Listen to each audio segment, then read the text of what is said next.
اگر یہ کہا جائے کہ پاکستان تحریک انصاف کے لیے اب فائنل اوورز ہیں اننگز کے، تو یہ کہنا غلط نہیں ہوگا، لیکن تحریک انصاف کو اس فائنل اوورز کے اندر اپنے کارڈز بہت سمارٹلی کھیلنے ہیں. اب اگر مسلم لیگ نون یہ کہہ رہی ہو کہ ہم عمران خان کی رہائی کے لیے تیار ہیں اور اس کے علاوہ کوئی آپشن نہیں ہے، اور مسلم لیگ نون کے وزراء ٹی وی کے اوپر کہیں کہ عمران خان حقیقت ہے، تو پھر مان لیجئے کہ میچ اب اختتامی مراحل میں ہے، اور پھر یہ مان لینا چاہیے کہ اب عمران خان کے دشمن جو ہیں وہ اعصاب کی یہ جنگ ہار چکے ہیں، اور ان کو پتا ہے کہ سیاسی طور پہ وہ آؤٹ ہو چکے ہیں، اور اگر کسی طور پہ سیاسی طور پہ ان کی واپسی ہو سکتی ہے تو وہ بھی عمران خان کے حوالے سے بات کر کے ہی ہو سکتی ہے. لیکن اب اس حوالے سے ایک اور جو امپورٹنٹ چیز ہے وہ آج تحریک انصاف کی جانب سے اہم ایک پیش رفت ہے.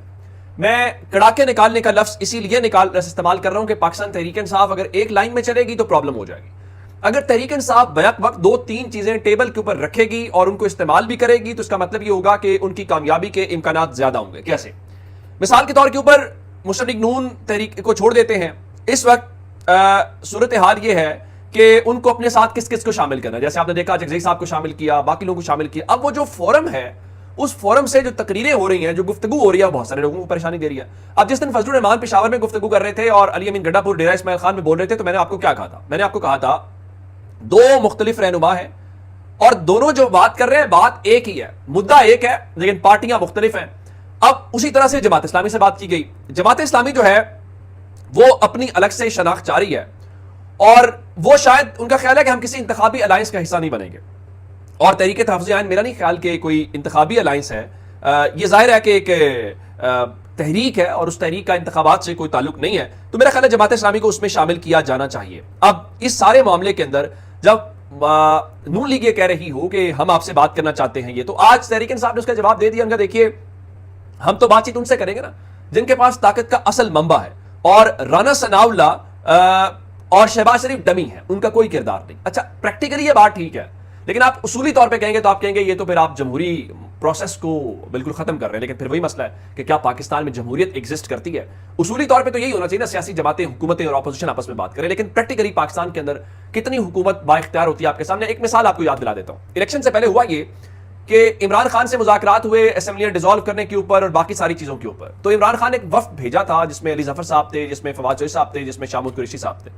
تو اس وفد کا کیا ہوا تھا؟ کیا رزلٹ نکلا تھا؟ زیرو. وجہ یہ تھی جہاں سے فیصلہ ہونا تھا وہاں سے فیصلہ کچھ اور تھا. مسلم لیگ نون تیار بھی تھی الیکشنز کے اوپر، لیکن وہ بات نہیں بنی تھی. اب وہی پاکستان تحریک انصاف بات کر رہی ہے. لیکن پاکستان تحریک انصاف یہ کہہ رہی ہے کہ دیکھیے آپ کو تحریک انصاف سے براہ راست بات چیت کرنی پڑے گی، آپ مانیں یا نہ مانیں. اصل خبر کیا ہے؟ اصل خبر یہ ہے کہ تحریک انصاف اور فضل الرحمان کے درمیان برف پگھلی ہے، اور برف پگھلی نہیں ہے بلکہ اعتماد سازی ہوئی ہے.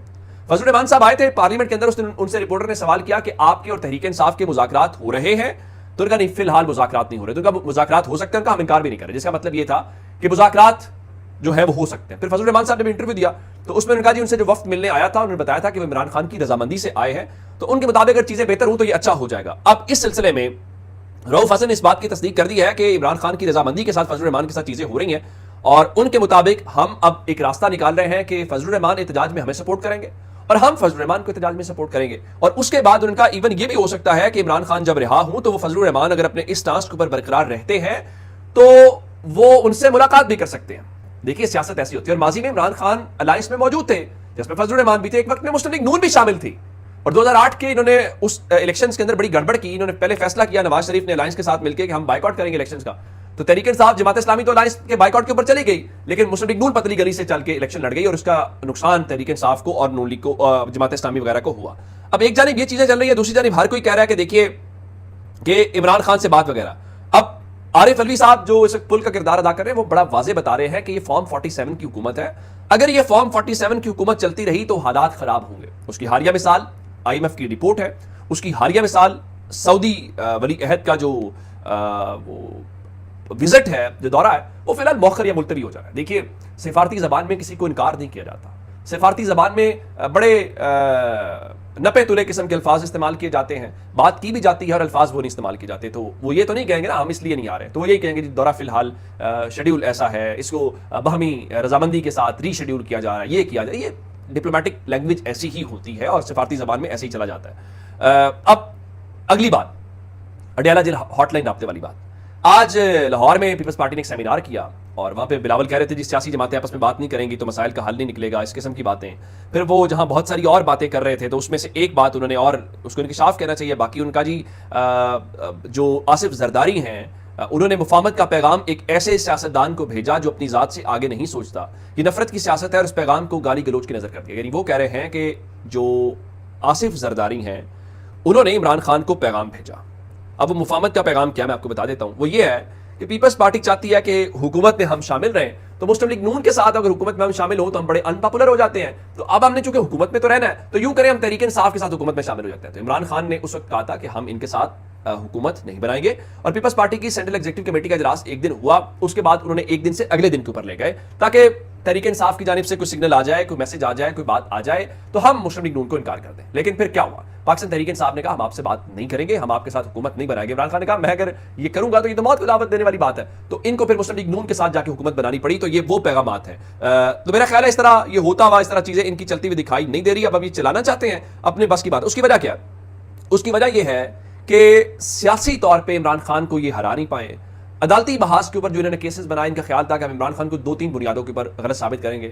ہم یہ لوگوں کے سامنے تاثر قائم کریں گے کہ عمران خان مالی طور پہ ٹھیک نہیں ہے. وہ بات نہیں بنی. اب ایک 190 ملین پاؤنڈ کیس رہ گیا. وہ سہیل رشید صاحب نے اس کے اوپر بات کی. ان کا عام آدمی کے سمجھنے کے لیے اتنی بات کافی ہے کہ 190 ملین پاؤنڈ باہر سے آیا، سپریم کورٹ گیا، سپریم کورٹ سے وفاقی حکومت کو گیا. 190 ملین پاؤنڈ ایک دن بھی عمران خان کی جیب میں نہیں رہا. اچھا اگلی بات پھر کہا گیا دیکھیں جی وہ تو فلاں آنا تھا تو ان کو معاہدے، اس کے اوپر انہوں نے پھر اس کی مزید وضاحت کی. ان کا بصد احترام مجھے یہ بتا دیں کہ کس عدالت میں ثابت ہوا کہ وہ مالی مسروقہ تھا.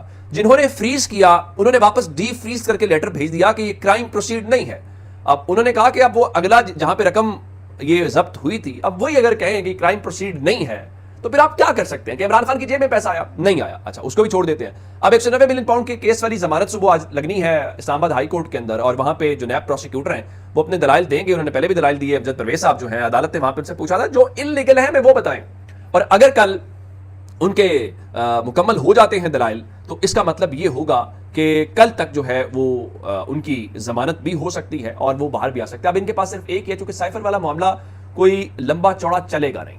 وہ سائفر والے کیس میں سے جان نکل چکی ہے تو اب ان کا صرف یہی ہے کہ سائفر میں سے بھی عمران خان جب باہر آ جائیں گے تو اب ہم ایک نئے کیس کے اندر عمران خان کو سزا سنائیں اور سزا سنا کے جتنے دن عمران خان کو جیل میں رکھا جا سکتا ہے رکھ لیں. دیکھیے عمران خان جیل میں نہیں ہے. عمران خان کو تو کوئی پرابلم نہیں. آپ کہتے تھے کہ عمران خان جیل نہیں کاٹے گا. عمران خان کو اب 1 سال ہونے والا ہے. یہ مئی ہے، جون، جولائی اور اگست، یعنی 9 یا 10 مہینے ہو گئے. اگست کے اندر ان کی 5 اگست کو گرفتاری ہوئی تھی. عمران خان نے جیل بھی کاٹ کے دکھا دی. آپ نے اس کے خلاف جھوٹ پھیلایا، لغو باتیں پھیلائی. جی عمران خان نشہ کرتا ہے، جی عمران خان نشے کے بغیر نہیں رہ سکتا. اب بتائیں پھر وہ اب انہوں نے کہا جی ہم بلڈ ٹیسٹ کرائیں گے. پھر وہ کیا نام تھا وہ جو ان کے تھے قادر پٹیل جو عمران خان کی یورین ٹیسٹ بھی کراتے تھے. تو بھائی تب کراتے تھے. اب جب عمران خان کہہ رہے ہیں میرا بلڈ ٹیسٹ کراؤ، شوکت خانم سے کرا دو، اب عمران خان کا بلڈ ٹیسٹ کیوں نہیں کراتے ہو؟ تو عمران خان جو ہے وہ آپ کے حواس کے اوپر سوار رہے گا، آپ کے اعصاب کے اوپر سوار رہے گا. عمران خان نے آپ کو اس طرح سے نہیں جانے دے گا. اپنا بہت سارا خیال رکھیے گا. خدا حافظ.